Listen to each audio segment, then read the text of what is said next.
Hello everyone, Sarah here. Welcome back to FTC, Funded Trader Capital.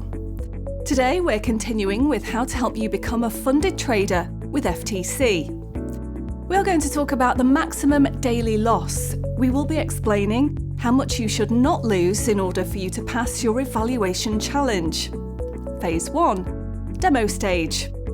In this stage, you should not lose 5% of your account.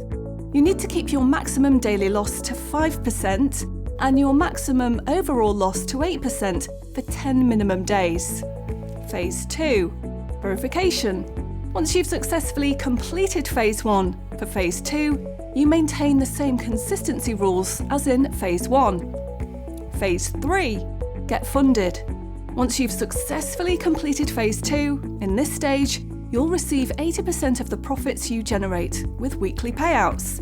However, you'll still need to maintain the same consistency rules and keep your maximum daily loss to 5% and your maximum overall loss to 8%. FTC, turning your dreams into reality.